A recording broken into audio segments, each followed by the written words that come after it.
네, 오늘 말씀은 사사기 17장 6절 한 절만 보겠습니다. 구약 사사기 17장 6절, 구약 성경 391쪽 정도 되겠습니다. 사사기 17장 6절 한 절만 보겠습니다.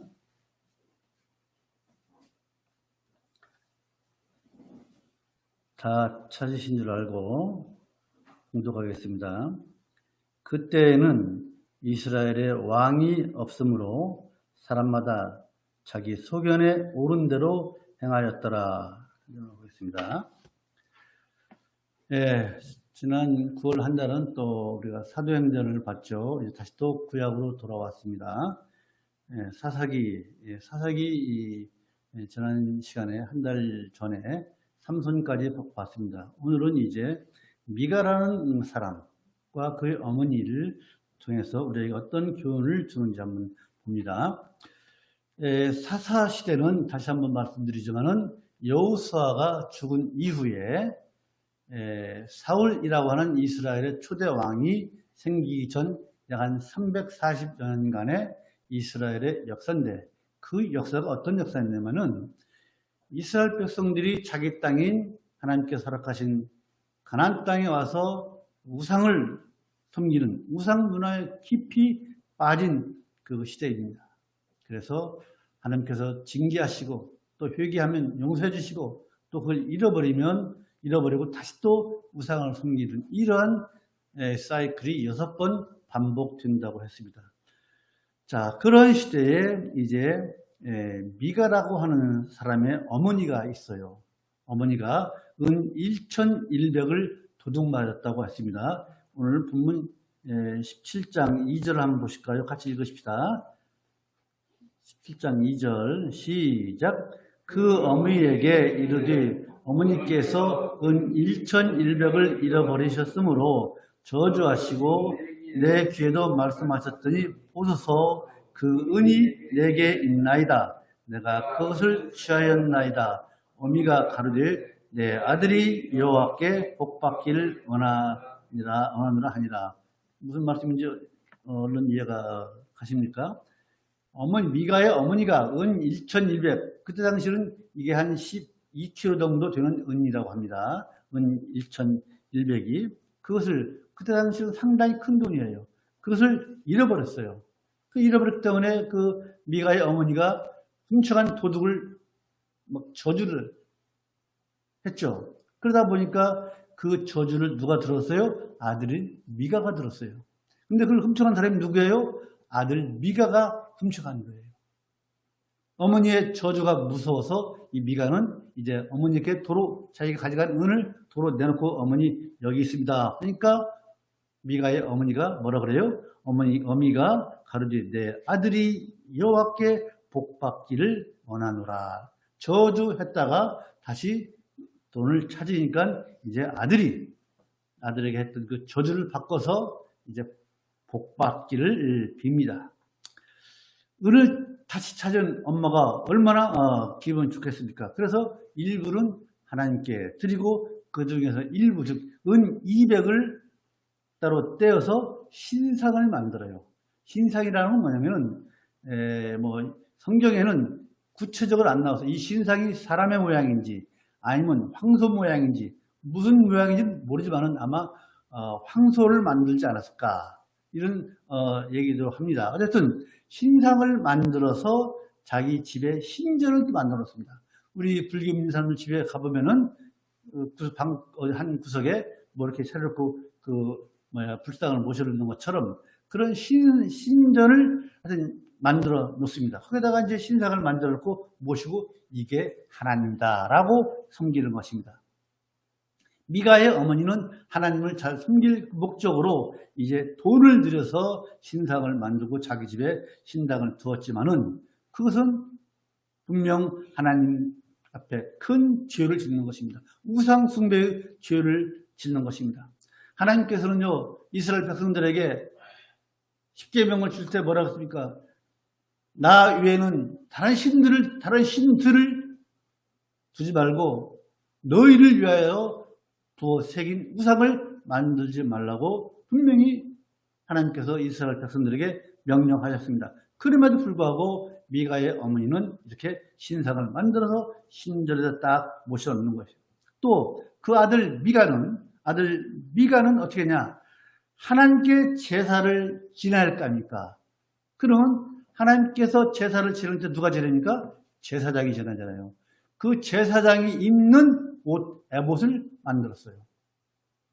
그리고 가정신인 드라빔이라는 것을 또 만들어서 그 신장 앞에서 잘 모셔놓는 것이죠. 그리고 또 자기 아들, 미가의 아들을 제사장으로 자기 마음대로 제사장으로 삼았어요. 이스라엘에서 제사장이 될 수 있는 자격은 뭡니까? 레위 족속이어야 돼요. 레위 족속. 그 중에서 아론의 후손이 제사장이 될 수 있는 거예요. 이렇게 제 멋대로 미가는 에봇도 만들고 신상을 섬기고 이런 식으로 했던 것입니다. 그 원인이 뭐냐? 사사시대에는 뭐가 없어요? 왕이 없었기 때문에 각자 자기 소견대로 오늘 본문에 읽은 것처럼 한번 보실까요? 본문 17장 6절 시작. 그때는 이스라엘에 왕이 없으므로 사람마다 자기 소견에 옳은 대로 행하였더라. 지 뜻대로 내가 이렇게 생각하면 이것이 옳다고 해서 그렇게 행하고 있는 것입니다. 그러나 여러분, 아무리 사사시대라 할지라도 이스라엘에 왕이 없는 시대라 할지라도 이스라엘의 왕은 누구예요? 하나님이십니다. 하나님이시 통치하신 이스라엘 민족이기 때문에 하나님의 뜻에 따라서 살아야 되고 하나님의 뜻에 따라서 행동해야 되는 것입니다. 그러니까 하나님을 향한 진지하고 진정한 그 믿음이 없는 사람들이기 때문에 각자 생각대로 하고 있는 것입니다. 즉 미가의 가정에 하나님의 말씀은 온데간데 없어요. 하나님의 백성이지만은 하나님의 말씀은 온데간데 없고 자기들이 마음이 기준이 돼서 자기가 기준이 돼서 신상을 만들고 신전을 만들고 제사장이 입는 옷 에봇을 만들고 드라빔을 만들고 이런 식으로 자기가 옳다고 생각되는 대로 자기 마음대로 이렇게 하나님을 섬겼다고 하는 것입니다. 이것이 우리 인간들의 본성입니다. 하나님의 말씀을 따르면 이처럼 하나님의 말씀을 어기고 자기 인성 본성대로 살아가는 것이 우리 인간의 본질인 것입니다. 그런데 미가는요, 자기 아들을 제사장으로 삼은 것이 아마 찜찜했는가 봐요. 좀 찜찜했겠죠. 미가는 에브라임 족속인데 이건 레위 족속이 아닌 사람이 제사장을 삼았으니 얼마나 찜찜했겠습니까? 그런데 이제 레위 족속 중에서 어떠한 이따 말씀드리겠지만 레위인이 자기 집에 오자 그 사람을 이제 제사장으로 삼았습니다. 그 레위인은 아주 생활고를 겪는 사람이에요. 먹을 것이 없어서 이리저리 유랑하는 그 레위인을 자기 집에 제사장으로 채용을 했습니다. 그것이 17장 10절에 한번 보실까요?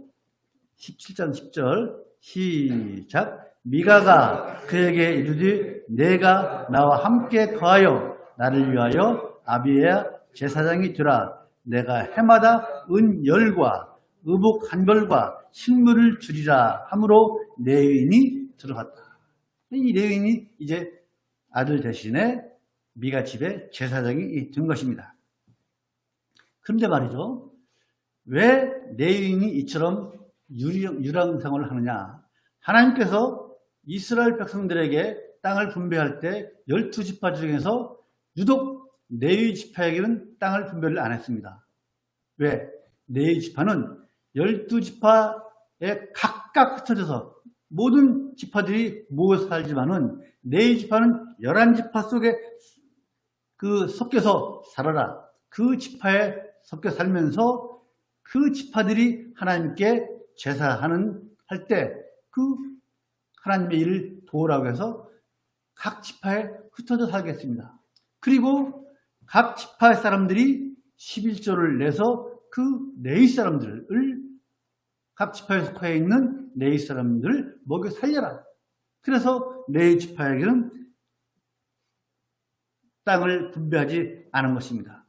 그러니까 이 사사시대에 얼마나 신앙적으로 타락했으면 그 각 지파 사람들이 11조를 레위 사람들에게 주지 않아가지고 그 사람들이 먹고 살 것이 없으니까 이제 유랑하고 한마디로 거짓골이 기어 살고 있는 것입니다. 그런데 이 사람들이 그 레위인조차도 타락을 해서 11절 한번 볼까요? 11절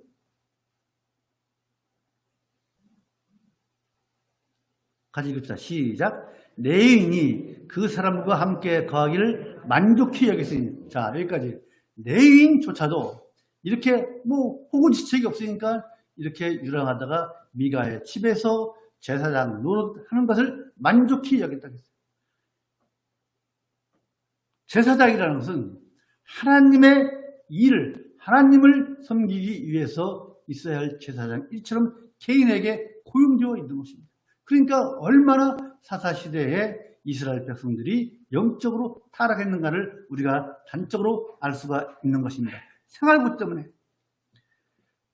자, 그리고 미가는요, 이제 레위 사람을 제사장으로 채용했지 않습니까? 어떻게 채용했습니까? 1년에 연봉 은열, 우복 한 벌, 그리고 먹을 것을 주겠다 해서 이렇게 계약을 해서 채용을 했습니다.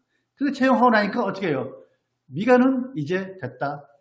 하나님이라고 만들어놓고 신상도 만들어놓고 찜찜했던 아들이 제사장인 것을 이제 레위 사람으로 제사장으로 삼았으니까 나는 이제 하나님께 복을 받을 것이다 라고 복을 주실 것으로 생각합니다. 그것이 바로 13절입니다. 시작. 이에 미가가 가로되 레위인이 내 제사장이 되었으니 이제 여호와께서 내게 복 주실 줄을 아노라 하니라. 이처럼 이렇게 해놓고 하나님께서 가증스럽게 여기고 하나님께서 가장 싫어하는 우상을 만들어 놓고 제사장 자격이 없는 사람도 아들을 제사장으로 만들고 또 찜찜하니까 레위 사람을 채용을 이렇게 해서 하나님을 섬긴다고 해놓고 이제 하나님께서 나에게 복을 주시겠지 하는 것이죠. 레위를 제사장으로 세웠으니까 이제는 어느 정도 완벽하지 않지만 하나님의 뜻에 맞게끔 됐다 하고서 하나님께서 나에게 복을 주시겠지 이러고 기다리고 있는 겁니다. 그러나 그렇게 복을 바라고 있는 것은 절대로 잘못된 것입니다. 미가가 진정으로 하나님으로부터 복을 받기 위해서는요, 그 은으로 만든 신상과 드라빔을 만든 것, 또 아들을 제사장으로 삼았던 것, 이런 것들을 다 회개를 하고 다 없애야 되는 것입니다. 그 신상들 드라빔을 완전히 깨부시고 없애야 되는 것입니다. 그리고 어떻게 해야 되느냐? 그때 당시는 성전이 없었기 때문에 그때 당시는 실로에 하나님의 교회가 있었습니다. 거기에 가서 제사 드리고 하나님께서 명하신 율례와 법도대로 하나님께 제사를 드리면 됩니다. 하나님께 예배하면 되는 것입니다. 그래서 오늘은 이 사사시대의 미가가 한 행위를 통해서 우리가 어떤 교훈을 받아야 하는지를 한번 보고자 합니다. 첫 번째로 여러분, 말씀이 사라진 집, 말씀이 사라진 가정에는요, 죄가 순식간에 이처럼 장악을 합니다. 은 200으로 우상을 만들어서 만든 어머니, 그 미가의 어머니의 행위는 아들에게 우상을 숭배하는 그 부채질을 돼요. 어머니가 우상을 만들어서 미가 아들에게 준 것은 미가로 하여금 우상을 섬기도록 더 부채질한 건 그런 결과를 낳은 것입니다.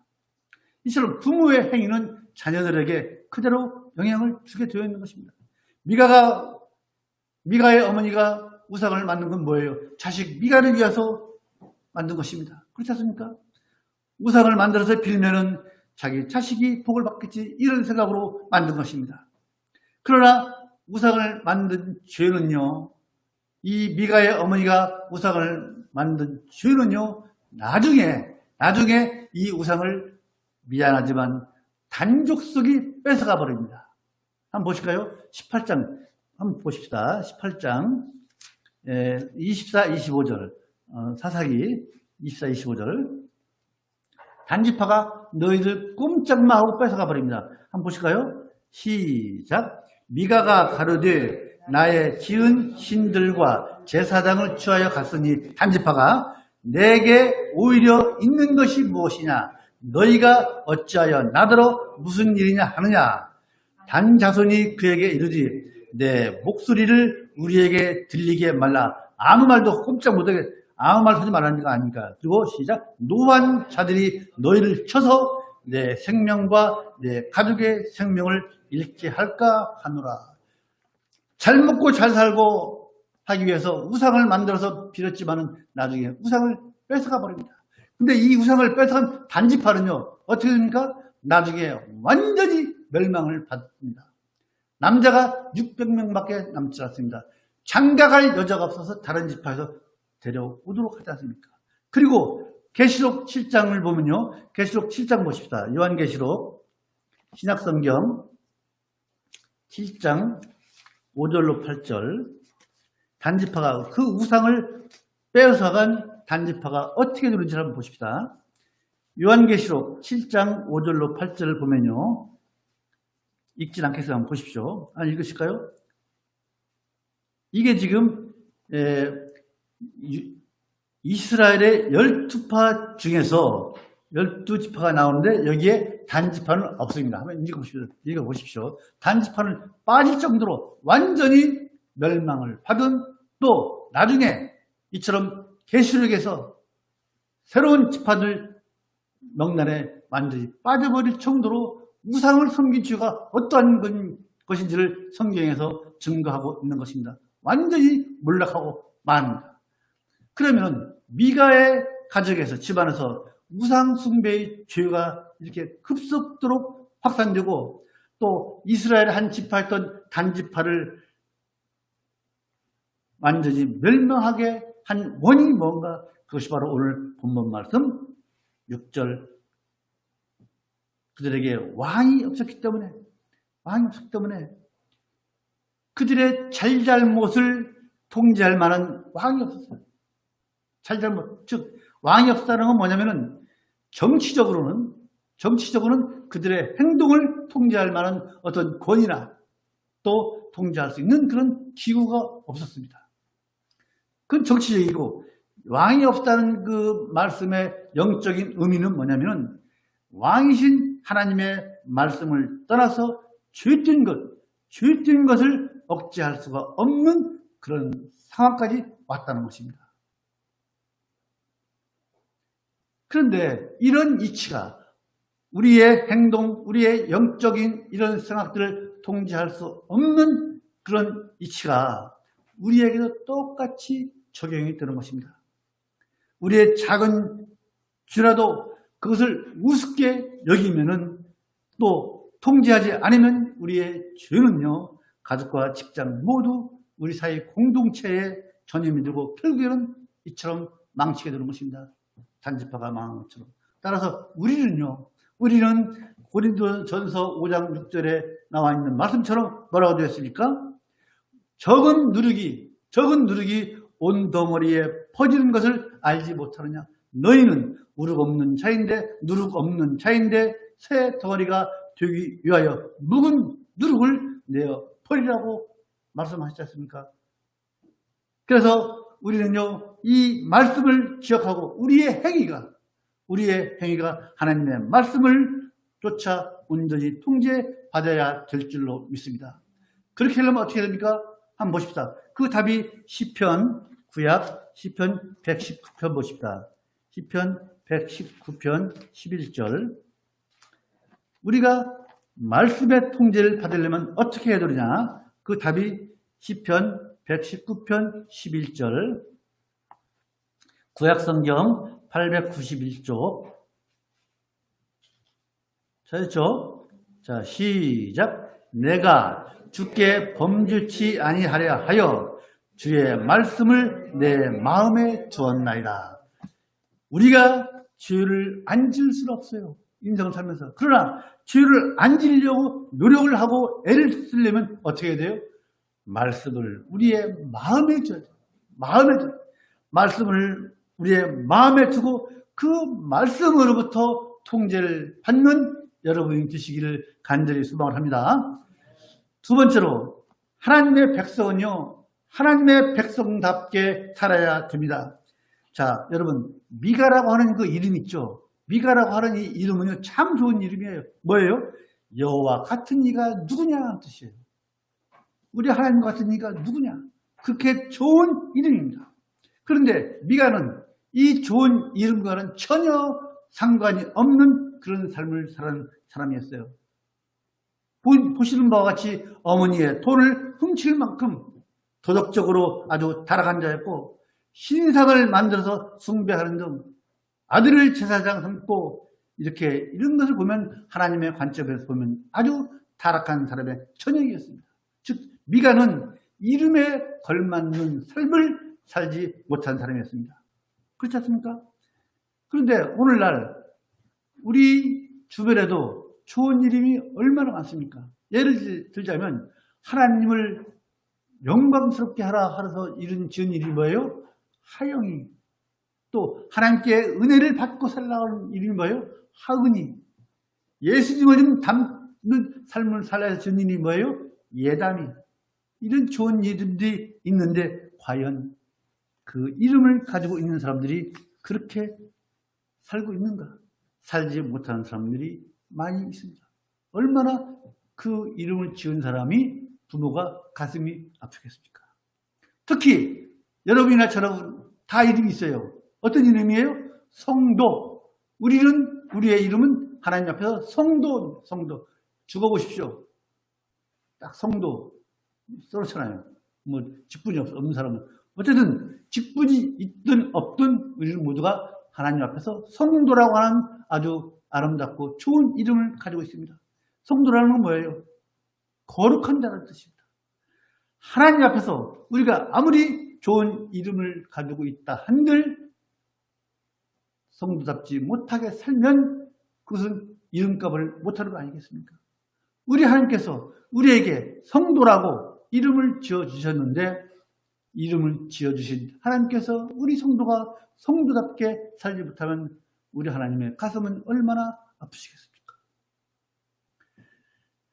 여러분, 우리 모두 성도라는 이름에 걸맞도록 그 이름을 주신 우리 하나님의 기대에 부응하는 그런 삶을 사는 우리 모두가 되기를, 또 하나님으로부터 인정받는, 그래 너 그래 이름값 했다 라고 인정받는 그런 삶을 사는 우리 모두가 되시기를 간절히 소망을 합니다. 세 번째로 미가의 가정은요, 혼합주의의 전형입니다.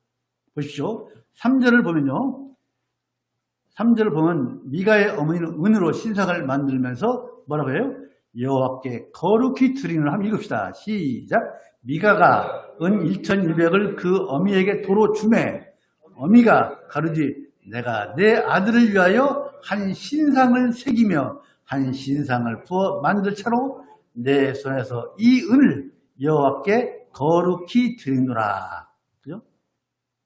거룩히 신상을 만들고 거룩히 드린다고 이야기하고, 이런 행위는요 하나님이 얼마나 싫어하는 행위입니까?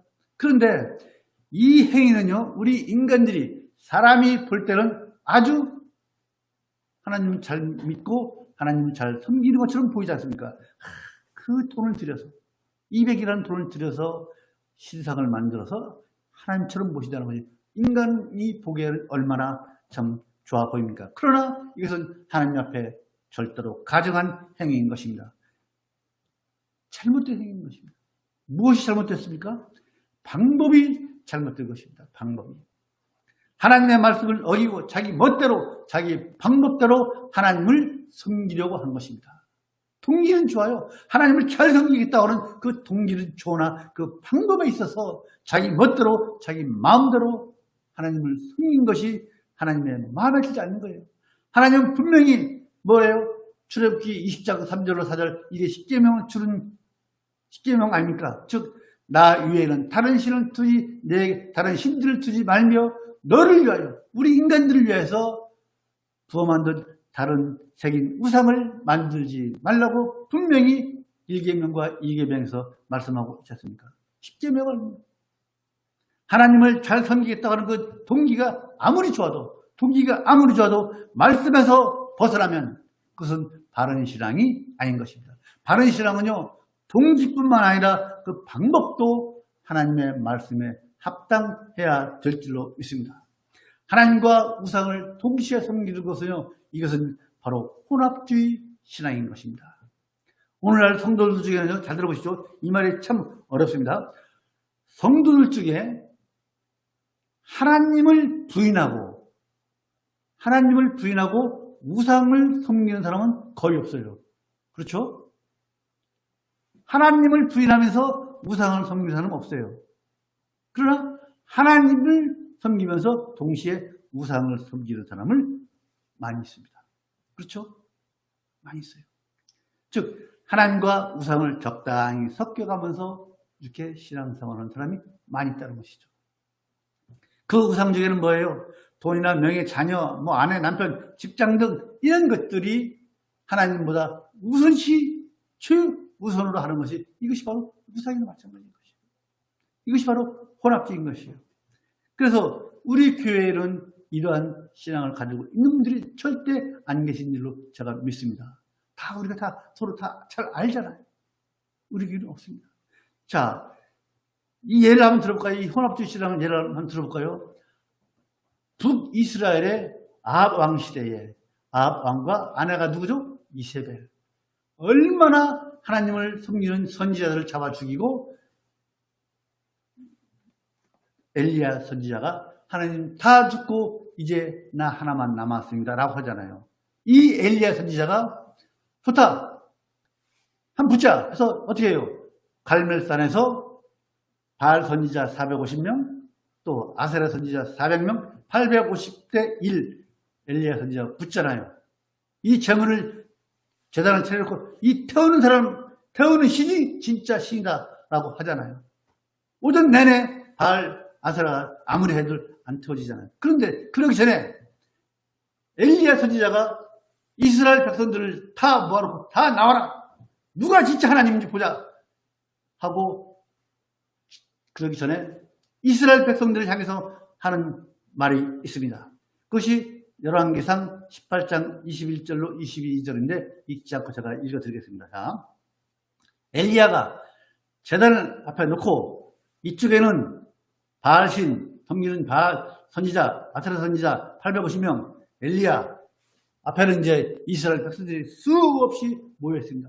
그 자리에서 엘리야가 하나님의 백성인 이스라엘 백성들에게 하는 말입니다. 모든 백성에게 가까이 이르되 너희가, 이스라엘 백성들을 향해서 너희가 어느 때까지 두 사이에서 머뭇하려느냐? 여호와가 만일 하나님이면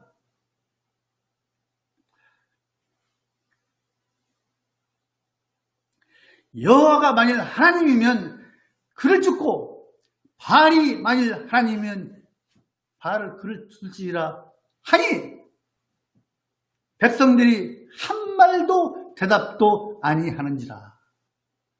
하나님의 백성들이 하나님께서 그렇게 많은 기적과 이적을 베푸셔서 그들을 이끌어 온 사람들이지만은, 하나님의 기적을 보고 체험한 후손들이지만은, 자기들에게 풍요를 준다고 믿는 그것도 아니지만은 바알신을 섬길 것이냐 하나님을 섬길 것이냐 너희를 선택하라 하니까 아무 소리 않고 있는 것입니다. 그것은 뭐예요?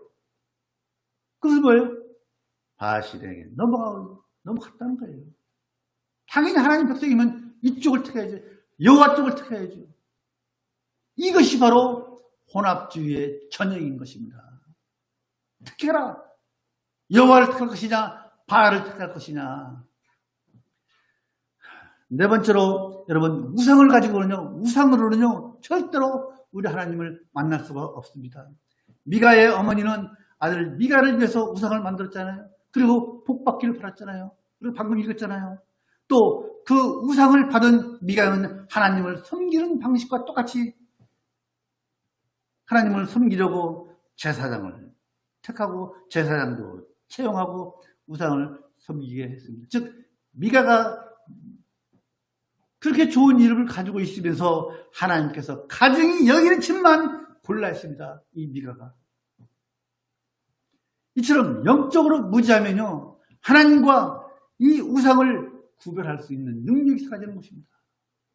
이 이스라엘 엘리야 선지자 앞에 있는 이스라엘 백성들처럼 너희들 누구를 택할 것이냐. 미가는 우상을 하나님처럼 섬기고, 우상을 하나님처럼 섬기고 하나님께 복을 비는 것입니다. 우상이 보기를 합니까? 말을 합니까? 듣기를 합니까? 그런 것들에게 복을 받을 것이라고 비는 것입니다. 여호와의 신앙과 우상을 혼합해서 믿는 이런 태도는요, 혼합주의는 하나님을 가슴 아프게 하는 그런 행위입니다. 그런데 오늘날 그런 목회자가 얼마나 많은지 모릅니다. 특히 목사들 중에서 지도자급이라고 있는 사람들이 더합니다. 대표적인 사람들이 종교다원주의와 신신하게 빠진 사람들이 없는 것 같죠? 주변에 없는 것 같죠? 하나님은 다 아십니다. 겉으로는 아닌 척하지만 그들의 마음의 중심에는 무엇이 있는지를 우리 하나님은 분명히 아실 것입니다. 저 목회자가 진정으로 하나님을 믿고 말씀을 전하는지 아니면 레위인처럼 싹쓸 위해서 전하는지 하나님은 분명히 아십니다. 우리는 몰라요. 겉으로 드러난 사람 몇몇 위에는. 그러나 분명히 말합니다. 그들은 말하기를 어떻게 말합니까? 기독교 밖에도 구원이 있다고. 기독교 밖에도 구원이 있다고 몇 번 말씀드렸죠. 여의도의 대표적인 큰 교회 목사님, 동국대학교에 가서 자기 동생도 불교인데 불교에도 구원이 있다고 인터넷 유튜브에 잔뜩 나와 있습니다. 직접 설교한 내용이. 그들의 주장은 뭐냐? 타 종교나 무상에게도 나름대로 종교적인 가치가 있다. 그래서 그 종교에 심취하다 보면 궁극적으로 하나님을 만날 수 있기 때문이다. 산에 정상에 올라가는데 한 길만 있는 것이다. 이 길 듣고 저 길도 있다. 라고 얘기를 해교한 논리로 이렇게 얘기를 해서 이런 말로만 흑세무민하는 그런 사람도 있습니다. 궁극적으로. 그래서 신앙심이 아주 견고하지 않은 사람은 쉽게 넘어가게 되어 있습니다. 아, 그렇지. 꼭 우리만. 한국의 대표적인 교단과 그 교단의 목사들이 그 중심에 있습니다. 그걸 아셔야 돼요. 그러나 성경은요, 절대로 그렇게 말하고 있지 않습니다. 성경은 하나님을 만나고 구원에 이르기 위해서는 뭐예요? 그 유일한 길은 우리 예수 그리스도뿐이라고 사도행전 보십시다. 사도행전 4장 11절, 사도행전 4장 12절 보십시다. 신약성경 192쪽 정도 됩니다. 사도행전 4장 12절. 오직 하나님을 만나고 구원에 이르는 길은 어떤 길이 있는지 한번 보십시다. 여러 가지 길이 있는지, 산 정상에 올라가기 위해서 이 길 저 길 다 가야 하는지 한번 보십시다. 사도행전 4장 12절 시작. 다른 이로서는 구원을 얻을 수 없나니 천하 인간의 구원을 얻을 만한 다른 이름을 우리에게 주신 일이 없음이라 하였더라. 이 말씀을 믿으면, 안 믿으면 여러분 다른 이름은 없습니다. 우리 마음속에 그것을 굳건하게 붙잡으십시다. 그리고 우리 예수님께서도 요한복음 14장 6절에서 이렇게 말씀하고 있습니다. 내가 길이요 진리요 생명이니 나로 말미암지 않고는 아버지께로 올 자가 없다고 요한복음 14장 6절에서 말씀하고 있지 않습니까? 이건 예수님께서 직접 우리에게 하신 말씀입니다. 그러므로 여러분, 우리 예수 그리스도에 대한 그 믿음을 끝까지 보여잡고 하나님을 항상 만나는 그런 특권을 누리시는 우리 모두가 되기를 간절히 소망을 합니다. 다섯 번째로, 마지막, 여러분, 신앙은요, 우리의 믿음은요, 내 마음대로 변개할 수 있는 것이 아닙니다. 변개할 수 없는 것입니다. 자, 오늘 본문 6절을 보면 그때는 이스라엘에 왕이 없으므로 자기 소견에 옳은 대로 행하였더라고 하고 있지 않습니까? 여기서 자기 소견에 옳은 대로 행하였다는 말은 뭐예요? 한마디로 자기들 마음대로 행했다는 것입니다. 즉 하나님의 말씀을 중심으로 살아가야 할 택한 민족 이스라엘 백성들이 자기 편의대로 산다는 것은 온전한 신앙이 없었다는 것입니다. 그것은 뭐예요? 자기 마음대로 산다는 것은 뭐예요? 자기 자신을 섬기는 행위인 것입니다. 이것은 불신앙이에요. 믿지 않는 사람들은 나는 나를 믿지 누구를 믿어? 그런 말 듣잖아요. 우리 친구들 간에 예수 믿으라면 야, 나는 나를 믿어. 네, 그러잖아요. 자기 자신을 믿는 것은 자기를 섬기는 행위예요. 그것은 하나님 앞에 큰 죄를 범하는 것입니다. 그러나 여러분, 그런 현상이 비단 이런 사사시대에만 있었겠습니까? 이스라엘 사람들에게만 국한되지 않았습니다. 오늘날 우리가 하나님을 섬김에 있어서 최우선적으로 하나님을 생각하지 않고 우리의 편의대로 하나님을 섬긴다 하면 그런 행동도 또한 불신앙이나 마찬가지인 것입니다. 내 편의대로 그렇게 섬긴 사람이 누굽니까? 사울왕. 그죠? 아멜렉 전투하기 전에 아멜렉을 내 손에 붙이겠다고 하나님께서 하시는 게 모르겠어요. 아멜렉의 모든 짐승들 사람을 다 진멸하라고 했을 때 어떻게 해요? 짐승 살려주고 살찌고 좋은 것은 딱 뒤로 빼돌려서 살려줘 놨잖아요. 그리고 아멜렉 왕을 살렸잖아요. 그들부터 사울왕은 하나님의 책망을 받고 하나님의 눈에 벗어나서 이제 하나님으로부터 버림을 받았습니다. 사무엘상 15장 1절로 23절 말씀이 바로 그 말씀입니다. 이처럼 신앙생활은요, 내 마음대로 변할 수 있는 것도 아니고 변개해서도 안 되는 것입니다. 그렇지 않은 사람, 대표적인 사람은 누구예요? 신앙을, 자기 믿음을 자기 마음대로 변개하지 않은 사람. 다니엘의 세 친구 사드락, 메삭, 아벳느고. 이 사람들은 바벨론의 느부갓네살 왕이 저 두라 평원에 큰 신상, 몇십 미터 되는 그 신상을 만들었고 다 만백들 다 절하라고 했는데 이 세 사람은 절을 하지 않았습니다. 그걸 일렀잖아요. 저것들이 절 안 한다고. 그래서 느부갓네살 왕이 너희들 한 번만 절해라. 그럼 내가 너희를 죽이지 않겠다. 그러니까 뭐라고 그래요? 다니엘의 그 세 친구들이 다니엘 3장 17절 18절에 만일 그럴 것이면 우리들이 절한다면 왕이여, 느부갓네살 왕이여, 우리가 섬기는 우리 하나님이 우리를 극렬히 타는 불 가운데 평소보다 7배나 더 극렬히 타는 그 불에 던지겠다고 했거든요.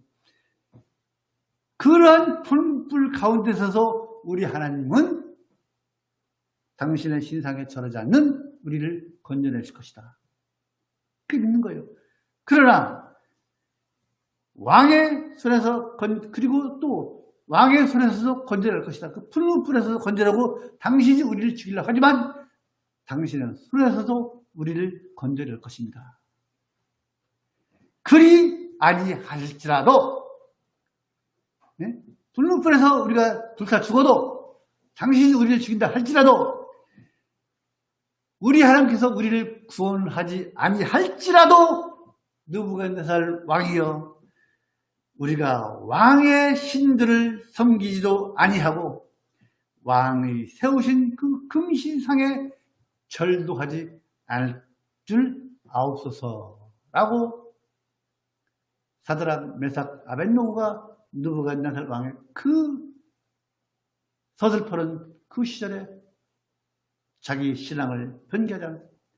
저는 이 말씀을 준비하면서 자신이 없습니다. 과연 우리 믿는 사람들이 이렇게 신앙을 변개하지 않을 수 있을까?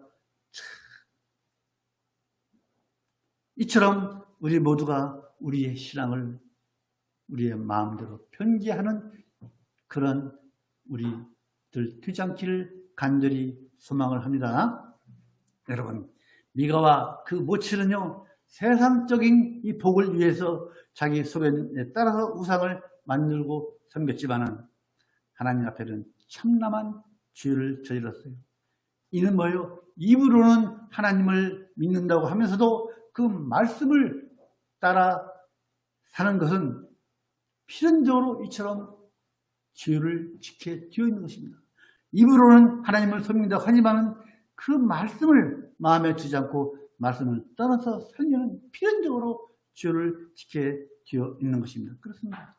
여러분, 우리 사람이요, 하나님의 말씀을 떠나서 살면요, 자기 보기에는, 내가 보기에는 바른 길을 갈지라도 필경은 사망의 길로 가게 되어 있는 것입니다. 한번 보십시다. 잠언 봅시다. 시편 다음에 했죠. 잠언 4장 12절 보십시다.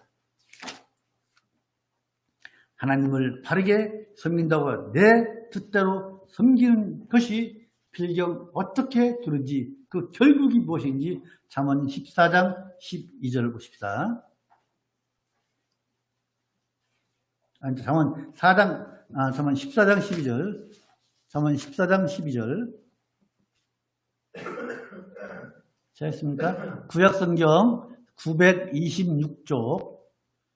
잠언 14장 12절. 자, 있습니까? 네, 시작. 어떤 길은 사람의 보기에 바르나 필경은 사망의 길이니라. 그죠? 필경은 사망의 길이다. 한 절 더 읽읍시다. 13절 시작. 웃을 때에도 마음에 슬픔이 있고 즐거움의 끝에도 근심이 있느니라. 여기서 웃을 때는 언제예요? 육신적으로 기쁠 때, 육신적인 욕망을 채울 때, 그때도, 그럴 때도 결국은 마음에 슬픔이 있고 즐거움의 끝에도 근심이 있다.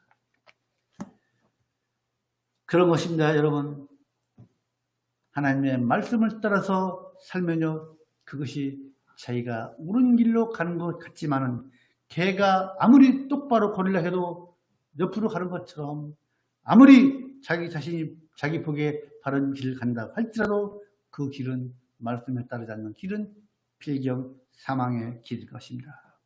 그러므로 여러분, 우리 모두 내 뜻, 자기 뜻을 내세우지 말고 항상 하나님의 뜻이 무엇인지를 우리가 구하고 살피면서 그 뜻을 앞세워서, 하나님의 뜻을 앞세워서 하나님을 그릇 섬기는 일이 없도록 여러분, 그런 신앙생활을 하시는 여러분 되시기를 간절히 소망합니다.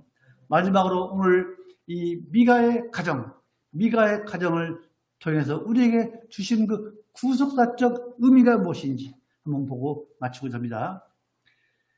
여러분, 미가의 집에 신전을 차려놓고 제사장을 자기 마음대로 채용하는 등 하나님을 섬기는 형식을 잘 갖춰놨어요. 그렇죠? 하나님을 섬기는 형식을 잘 갖춰놓고, 이제는 하나님께서 우리에게, 나에게 축복을 주시겠지라고 생각하는 것은 참말로 큰 오해인 것입니다. 하나님의 말씀의 원리가 뭡니까? 하나님의 말씀의 원리는 형식이 아니고 몸과 마음을 다해 하나님을 섬기는 것입니다. 마태복음 보십시다. 마태복음 22장 37절 신약성경 마태복음 22장 다 아시는 말씀이지만 한번 이런 때 성경 보죠. 언제 봅니까? 마태복음 22장 37절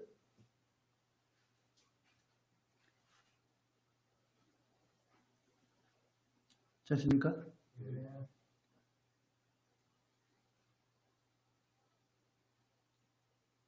아이고, 마태복음 22장 아니 누가복음 보고 있네. 마태복음 22장 37절 마태복음 37절 됐습니까? 네, 시작. 예수께서 가라사대 내 마음을 다하고 목숨을 다하고 뜻을 다하여 주 너의 하나님을 사랑하라 하셨느니. 그 다음에 이것이 크고 첫째 되는 계명이 어떻습니까? 하나님의 말씀의 원리가 어디에 있느냐? 형식이 아니고 몸과 마음을 다해서 주 너의 하나님을 섬기는 것입니다. 마찬가지로 우리의 구원도, 우리가 받은 이 구원도 종교적인 형식이 있는 것이 아닙니다. 종교적인 형식을 갖추는 것이 아니라 그 안에 생명의 구원이 되시는 우리 하나님과 구원자 되시는 예수 그리스도를 믿는 참된 신앙 고백인 것입니다. 그런 신앙이 고백이 있어야 우리의 구원도 완성이 되는 것입니다. 이런 우리 그리스도를 참된 신앙으로 고백하는 우리 예양선교회 모든 성도들이 되어서 참으로 우리 모두가 구원을 잘 이루어가서 결국에는 우리 하나님께서 우리에게 예배해 놓으신 그 처소 다 들어갈 수 있는 우리 모두가 되기를 주님의 이름으로 축원드립니다.